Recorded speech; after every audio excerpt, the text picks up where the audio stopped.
اسلامی لباس پہن کر کے، چہرہ رکھ کر اور کرتا اور لنگی پہن کر کے ہمارے پاس، ہمارے معاشرے میں، ہمارے سماج میں آ رہے ہیں، کہ جن کی لاکھوں کے اندر جائیدادیں ہیں، لیکن پھر بھی وہ اپنے صرف فقیری پیشے کو برقرار رکھنے کے لیے ہمارے پاس آ رہے ہیں۔ یاد رکھنا، انہیں اگر آپ زکوٰۃ دے رہے ہیں اور ان کے پاس وہ مالیت ہے تو پھر آپ کی زکوٰۃ نہیں ادا ہوگی، بلکہ زکوٰۃ نہ ادا ہونے کی وجہ سے آپ گنہگار ہوں گے۔ آپ دے رہے ہیں مال، لیکن ایسے کو دے رہے ہیں جس کا حق نہیں ہے، تو آپ کی زکوٰۃ ادا نہیں ہوگی۔ کل اللہ رب العزت کی بارگاہ میں آپ سے سوال ہوگا کہ آپ نے زکوٰۃ نہیں ادا کی۔ آپ کہیں گے نیتیں ہماری اچھی ہے۔ آپ اچھی نیت سے دیجئے تو تحقیق کر کے دیجئے۔ آپ مدرسوں میں بھی دیجئے نا، تو تحقیق کر کے دیجئے کہ واقعی یہ مدرسہ ہے کہ نہیں۔ آپ کسی اچھے ادارے میں دے رہے ہیں، تحقیق کر کے دیجئے کہ واقعی یہ ہے کہ نہیں۔ زکوٰۃ ضرورت مندوں کو دیجئے، تحقیق کر کے دیجئے کہ وہ حقدار ہیں یا نہیں، تاکہ ہماری زکوٰۃ ادا ہو اور ہمیں ثواب ملے، رب کی بارگاہ میں ہماری پکڑ نہ ہو۔ ورنہ ہم مال دیتے چلے جا رہے ہیں اور زکوٰۃ نہ ادا کرنے کی وجہ سے ہم گنہگار ہوتے چلے جا رہے ہیں۔ اسی طریقے سے ایک تجربہ ہمیں یہ بھی آیا کہ لوگ بغیر نیت کے مال دیا کرتے ہیں، یعنی بس وہ مال خرچ کرتے چلے جا رہے ہیں، اور ایک نیت یہ ہے کہ ہم اللہ کے راستے میں دے رہے ہیں، ثواب کی نیت سے دے رہے ہیں۔ گھروں میں ماں بہنیں اناج بھی لٹاتی ہیں، مانگنے والوں پر دیتی چلی جاتی ہیں، لیکن میرے دوستوں، آپ جب بھی اللہ کی راہ میں اناج دیں، کپڑا دیں، پیسہ دیں، جب بھی دیں تو اس کی ایک نیت کر کے دیں کہ ہم یہ جو دے رہے ہیں یہ زکوٰۃ کی ہم نیت سے دے رہے ہیں یا فطرہ کی نیت سے دے رہے ہیں۔ جو فطرہ آپ پر واجب ہے، جو زکوٰۃ آپ پر فرض ہے، جو دینا ضروری ہے شریعت کی لحاظ سے، آپ اس کی نیت کر کے دیجئے۔ ان میں کیا فرق ہے، کیا انتر ہے، اس کو اپنے علماء سے، اپنے اماموں سے معلوم کیجئے۔ زکوٰۃ کیا چیز ہے، صدقہ کیا ہے، فطرہ کیا ہے۔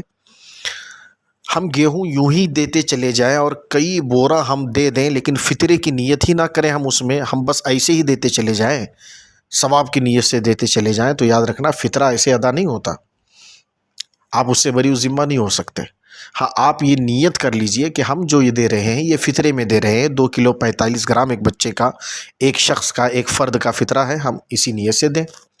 آپ زکوٰۃ دیجئے، آپ یوں خرچ کرتے چلے جا رہے ہیں، آپ لاکھوں لاکھ روپے خرچ کر دیں غریبوں میں، فقیروں میں، یوں ہی ان کی مدد کرنے کے لیے اسپتالوں میں ان کا بل بھریں آپ، لیکن اگر آپ کی اس وقت نیت زکوٰۃ کی نہیں تھی، اور آج اگر آپ یہ سوچ رہے ہیں کہ جو میں نے دیا تھا اس کو زکوٰۃ میں انکلوڈ کر لوں، زکوٰۃ میں شامل مان لوں، تو پھر اب ایسا نہیں کر سکتے اب آپ ایسا نہیں کر سکتے۔ اس وجہ سے اپنی نیکیوں میں اچھی نیت کر لیا کریں، اپنی نیکیوں کو ضائع اور برباد ہونے سے بچائیں۔ جب بھی دیں اچھی نیتوں کے ساتھ دیں، نیت کیا ہونی چاہیے اس کو معلوم کریں۔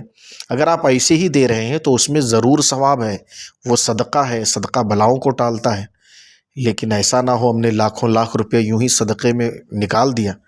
ظاہر ہے اللہ اجر ضائع نہیں کرتا، آپ کو ثواب ملے گا جو آپ نے خرچ کیا ہے، لیکن میرے کہنے کا مقصد اور حاصل یہ ہے کہ زکوٰۃ نہیں ادا ہوگی، اس لیے جب دیں اور آپ پر زکوٰۃ فرض ہے تو آپ زکوٰۃ کی نیت کر کے دیں، اور اگر ہمارے اوپر زکوٰۃ فرض نہیں ہے، ہم ٹھیک ٹھاک جی کھا رہے ہیں، پھر بھی اللہ کے راستے میں دیجئے، وہ صدقہ ہوگا آپ کی جان کا، آپ کے مال کا، آپ کے پریوار کی جان مال کا۔ اللہ حفاظت فرمائے گا اس صدقے کے وجہ سے آپ کے جان مال عزت آبرو کی۔ تو امید قوی ہے کہ میں اپنی بات رکھ پایا ہوں گا۔ جن کو نہ سمجھ میں آئے وہ رابطہ بھی کر سکتے ہیں، اس کو بار بار پوچھئے، یہ دین کا معاملہ ہے، اس کو اتنا ہلکے میں نہ لیجئے، دینی مسائل کو بار بار پوچھتے رہیے، بار بار پوچھتے رہیے، جب تک کہ ہمارے پکے اور مضبوط یاد نہ ہو جائیں، اور اس کو بار بار سنتے رہیے، لوگوں تک پہنچاتے رہیے۔ السلام علیکم ورحمۃ اللہ وبرکاتہ۔